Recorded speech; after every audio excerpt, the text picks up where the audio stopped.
Close your eyes for a second and travel back to 1995. Picture the living room. It doesn't matter whose living room it was, yours, your parents', a friend's, because the focal point was almost always the same. There, sitting proudly against the wall, was the stereo system. It wasn't an afterthought. It wasn't hidden behind a plant or disguised as a piece of minimalist modern art. It was a shrine. You walk up to it. You slide a compact disc into a heavy metallic tray. You press a tactile physical button, and you hear that deeply satisfying mechanical clack of the gear pulling the tray inside. The physical glow of the amplifier's display lights up the dimly lit room, casting a warm, amber or fluorescent blue hue across the carpet. You grab the volume dial, a solid, weighted piece of machined aluminum that offers a smooth, eye-buttery resistance against your fingers. You turn it. You sit back down on the couch, perfectly centered between two solid wooden speaker cabinets. And then, you do something that is almost entirely extinct in modern society. You do absolutely nothing else but listen. Fast forward to today. You are standing in your kitchen chopping onions. You realize it's too quiet, so you shout a command into the empty air, barking at a small, fabric-wrapped plastic cylinder sitting on the counter next to the toaster. A robotic voice acknowledges you, and suddenly, sound fills the room. It's loud. It actually vibrates the granite countertop. It fills the space with an undeniable presence. But if you stop chopping, if you actually stand still and listen to it, it is completely hollow. It is a ghost of a song. This isn't just a simple shift in technology. We like to tell ourselves that things just got smaller, smarter, and more convenient. But that is a lie. What happened between that living room in 1995 and your kitchen today is a calculated heist. The audio industry didn't just sell us convenience. They orchestrated a slow, methodical conditioning process. They trained us to accept acoustic garbage, wrapping it in sleek, futuristic packaging, and convincing us, through brilliant marketing, that it was a premium upgrade. We traded the immutable laws of physics for cheap digital illusions, and we actually paid them a premium to do it. To understand how we got robbed, we have to look at the convenience tax. In the golden era of consumer audio, companies were forced to respect the laws of physics. Sound, at its absolute core, is just moving air. To move a lot of air accurately, especially at lower frequencies, you need large magnets, rigid cones, and properly tuned, physically voluminous enclosures. You need a power supply capable of delivering instantaneous, clean electrical current to those magnets. There was no way to cheat this. If a company wanted to sell you a good-sounding stereo in the 90s, they had to build a heavy, substantial piece of equipment. Even mid-range consumer hi-fi systems back then, the ones you could buy at any standard electronics store, prioritized dynamic range and true stereo separation. They were built with discrete components. The amplifier was a dedicated box whose sole purpose was to take a tiny electrical signal and make it bigger without distorting it. The speakers were separate, placed feet apart, creating a three-dimensional wall of sound. Audio was a deliberate event. You engaged with it physically and mentally. But then, the new millennium arrived, and the foundation of how we consumed music began to crack. The collapse didn't happen overnight. It started in the late 90s and early 2000s with the internet. Suddenly, music was no longer a physical object you bought in a store. It was a file you downloaded over a screeching dial-up modem. To make these files small enough to transfer, we had to compress them. Enter the MP3. The invention of the MP3 was a miracle of software engineering, but it was an absolute tragedy for audio fidelity. To shrink a song down to a tenth of its original size, the algorithm literally deletes up to 90% of the acoustic data. It throws away the subtle echoes of the recording room, or the delicate decay of a cymbal crash, the spatial cues that tell your brain how far away the singer is standing. We willingly accepted this massive downgrade in quality because the trade-off was intoxicating. We could suddenly carry 1,000 songs in our pockets. The industry watched this happen. They watched us trade quality for convenience, and a massive light bulb went off in the boardrooms of tech giants. they realized something profound and highly profitable. Consumers no longer cared about how good the music sounded. They only cared about how easy it was to access. As music moved from our pockets into thin air via early Bluetooth technology, the architectural trends in our homes were also shifting. The massive entertainment centers of the 90s were being replaced by flat-screen TVs mounted on bare walls and minimalist furniture. The tech industry realized they couldn't fit massive, high-current analog amplifiers and giant wooden speaker cabinets into these new, hyper-curated, minimalist living spaces. The physical footprint of traditional audio was now considered an eyesore. So they changed the rules of the game entirely. If they couldn't sell us massive amplifiers that respected the laws of physics, they would sell us tiny, miniaturized boxes that actively lied to our brains. They discarded fidelity for miniaturization. This brings us to the crime scene. If we put on our forensic investigator gloves and crack open one of these modern $300 premium smart speakers, what do we actually find? We find a tiny, cheap, mass-produced speaker driver. A driver that, physically speaking, has absolutely no business producing full-range music. It is physically incapable of moving enough air to create true, deep sub-bass. It is too clumsy to reproduce the delicate, high-frequency air of a well-recorded acoustic guitar. So, how do they make it sound so big? How do they make that tiny plastic cylinder vibrate your granite countertop? The answer is aggressive DSP, digital signal processing. Inside that smart speaker is a computer chip running complex algorithms designed to hack your auditory system. It relies heavily on a concept called psychoacoustic masking. The engineers know that the tiny speaker cone can't physically hit a deep, rich bass note, say 40 hertz. If it tried, it would just distort and tear itself apart. So, as the algorithm actively monitors the music in real time, when a deep bass note approaches, the DSP intercepts it, cuts out the actual deep bass, and artificially inflates the frequencies just above it. The mid-bass, right around 100 to 150 hertz. Our brains are easily fooled.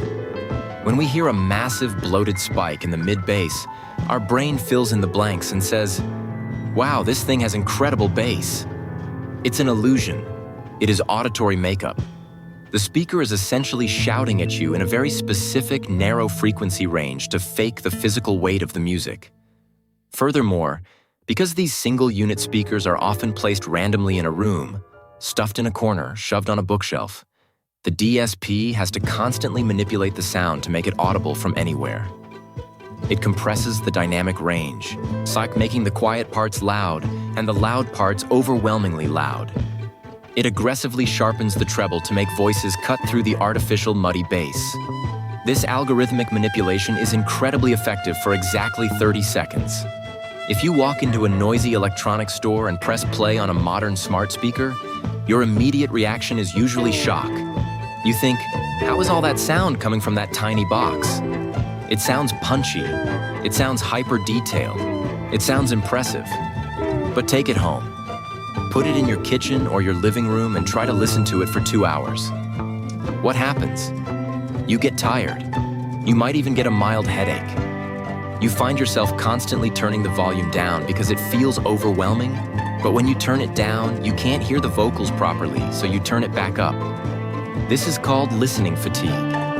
It happens because your brain is working overtime. Your neurological system is constantly trying to process a highly unnatural, artificially heavily processed audio signal. It's like staring at a television with the contrast and saturation turned up to maximum. It grabs your attention immediately, but it physically hurts your eyes after a while.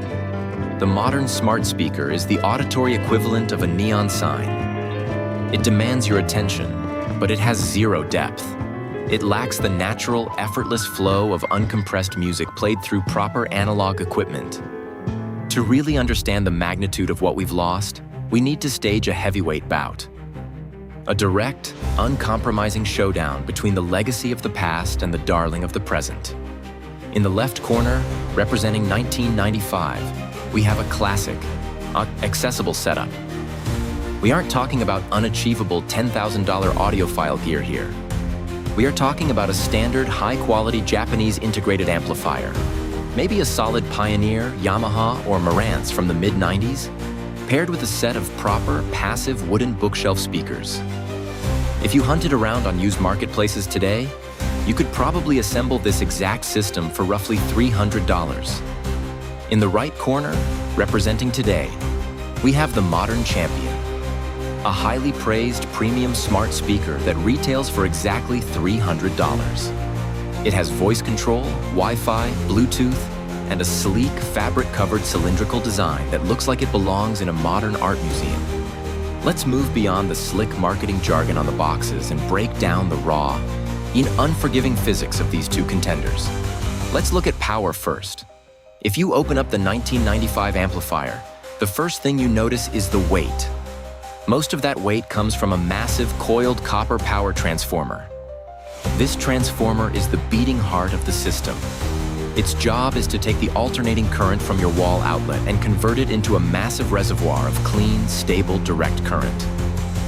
When a song demands a sudden, explosive dynamic shift, like the simultaneous crash of a kick drum and a bass guitar, that copper transformer delivers an instantaneous flood of pure electrical current to the speakers without breaking a sweat. The amplifier operates in what is called Class A/B. It is terribly inefficient. It generates a lot of heat, but it is incredibly musical, warm, and natural. Now, I'd crack open the $300 smart speaker. There is no massive copper transformer. There is barely a power supply at all. Instead, you find a tiny, highly efficient Class D amplifier on a silicon chip the size of a postage stamp. Class D amplification is a marvel of modern engineering. It runs perfectly cool and uses almost no electricity. But to achieve this, it essentially chops the audio signal into millions of tiny square waves, amplifies them, and tries to smooth them back out before they hit the speaker. While high-end Class D has gotten very good recently, the cheap chips used in mass-market smart speakers are notorious for sounding brittle, harsh, and clinical. When a massive dynamic shift happens in the music, the tiny power supply simply cannot deliver the required juice. The DSP steps in, panics, and forcefully crushes the volume of the bass to prevent the system from shutting down. The dynamic impact of the song is entirely castrated. But power is just the beginning of the massacre. The real tragedy, the most profound loss in modern consumer audio, is the murder of stereo imaging. Stereo imaging is, without exaggeration, an acoustic magic trick. When you sit exactly between two properly placed speakers, like in our 1995 setup, something incredible happens to your brain. You don't hear two separate boxes making noise. The speakers themselves seem to disappear entirely. Instead, a three-dimensional holographic stage materializes in the empty air in front of you. If you put on a well-recorded track, let's say a classic Fleetwood Mac song or a pristine jazz recording, you can close your eyes and physically point to the instruments. You can hear the drummer sitting 10 feet back and slightly to the left. You can hear the acoustic guitar strumming clearly on the right. And most importantly, you hear the lead vocalist standing dead center right in the middle of the room, exactly where there is no physical speaker. This is called the phantom center. It relies on incredibly precise timing and volume differences between the left and right channels reaching your ears. It is how human beings naturally hear the world. It gives music depth, width, and a sense of physical space. It makes a recording sound like a live performance happening in your living room. Now, look at the modern smart speaker. It is a single, omnidirectional tube sitting on a kitchen counter. The marketing department will tell you it features 360-degree spatial audio or room-filling sound. They will tell you it has multiple tweeters bouncing sound off your walls to create a wide soundstage. It is entirely fake. A single point source, one box sitting in one location, cannot physically create true stereo separation. It is physically impossible. You cannot have a phantom center when the sound is only coming from the center. What these smart speakers do is take the left and right channels, mash them together into a muddy mono signal, and then use phase manipulation to throw the high frequencies randomly around the room. It creates an ambient wash of noise. It fills the room, yes, but it completely destroys the original intent of the artist. The precise placement of the instruments is gone. The intimacy of the vocalist standing right in front of you is gone. The music is no longer a performance you are watching. It is just acoustic wallpaper smeared evenly across your living room walls. It's infuriating, honestly. We have somehow convinced an entire generation that this smeared, artificial, algorithmically crushed wash of noise is the pinnacle of audio technology, simply because you can ask it what the weather is going to be like tomorrow. We traded the soul of the music for a parlor trick. But the story doesn't have to end in cynical despair. If you look closely at the edges of the audio industry today, you can see a massive storm brewing. A rebellion is taking place. People are waking up from the algorithmic hangover, and there is a modern renaissance of true audio happening right now. Consumers are finally starting to push back against the plastic noise. We are seeing an explosion in the demand for high-fidelity audio that hasn't been witnessed since the late 90s. And the best part? It is no longer gate-kept by elitist audiophiles demanding you spend the price of a small car on speaker cables. The first major victory in this rebellion was the war for lossless audio. For 2 decades, we accepted the terrible compressed MP3s of the iTunes era and the low bitrate streams of early Spotify. But a dedicated underground of audio enthusiasts kept demanding better. They demanded bit-perfect CD quality streaming. The pressure grew so immense that it eventually forced the hands of the tech giants. Platforms like Tidal built their entire identity around high fidelity, and eventually, the biggest player of them all, Apple, surrendered. They upgraded their entire Apple Music catalog to lossless and high-resolution audio at no extra charge, forcing the rest of the industry to scramble and adapt. The data was finally back. The 90% of the music that was deleted 20 years ago has been restored to our devices. But having the pure data is only half the battle. You still need the hardware to translate it into moving air. This is where the Chi-Fi revolution has completely changed the landscape. Chi-Fi, or Chinese hi-fi, represents a massive wave of brilliant audio engineers in Asia who realized that the legacy audio brands of the West were overcharging wildly for basic components. They started manufacturing standalone desktop DACs, digital to analog converters, and dedicated headphone amplifiers that performed flawlessly. A decade ago, a DAC that could perfectly decode a high-resolution audio file without adding any noise or distortion would cost you over $1,000. Today, thanks to this hyper-competitive market, you can buy a flawless reference-grade DAC for under $100. This hardware revolution has democratized good sound. You no longer need a massive, expensive stereo rack to experience true fidelity. You can plug a tiny, beautifully machined aluminum DAC into your laptop, connect a pair of high-quality wired headphones or a set of powered studio monitors, and instantly bypass the terrible cheap audio chips built into your computer. And then, there is the most fascinating phenomenon of all: the massive, undeniable resurgence of vinyl records. The mainstream media loves to write off the vinyl revival as just a hipster trend, a nostalgic fashion statement for people who like the aesthetic of large cardboard sleeves. But that completely misses the psychological truth of what is happening. The return of vinyl is a desperate, visceral cry for physical, uncompressed, intentional audio. People are exhausted by the infinite, frictionless scroll of streaming algorithms. They are tired of music being treated as a disposable, background commodity. Playing a record forces you to engage. You have to physically clean the disc, drop the needle, and commit to listening to an entire side of an album without skipping. It forces you to sit down and pay attention. Furthermore, because of the physical limitations of cutting a groove into a piece of plastic, vinyl records cannot participate in the loudness war. They cannot be aggressively compressed and boosted to ear-bleeding volumes like digital files, or the needle would literally jump out of the groove.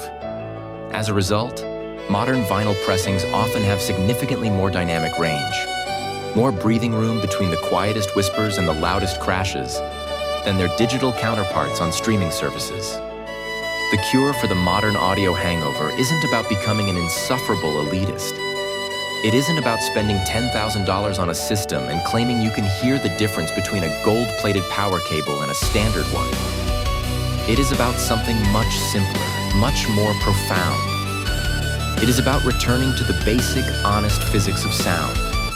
It is about recognizing that convenience has a hidden cost, and that for the last 20 years, we have been paying that tax with the emotional impact of our favorite songs. The music you love, the albums that shaped your life, the tracks that give you goosebumps, were recorded by artists and engineers who obsessed over every single microphone placement, every subtle echo of the room, every tiny dynamic shift. They poured their souls into capturing a specific three-dimensional acoustic moment in time. When you play that masterpiece through a tiny plastic tube that artificially inflates the bass and crushes the dynamics just to sound loud in a kitchen, you are not really hearing the song. You are hearing a heavily censored, algorithmically translated summary of the song. You deserve to hear the truth. You deserve to feel the physical impact of a real power transformer delivering current to a moving speaker cone. You deserve to close your eyes and experience the acoustic magic of a stereo image, where the walls of your room disappear and the band is standing right in front of you. The era of accepting acoustic garbage is over. The resistance is growing, and the tools to reclaim your listening experience have never been more accessible. It's time to stop shouting at plastic cylinders. It's time to rethink your living room, dust off the concept of intentional listening, and finally reclaim the stolen soul of your music. The next time you want to truly listen to an album, don't just ask a robot to play it in the background.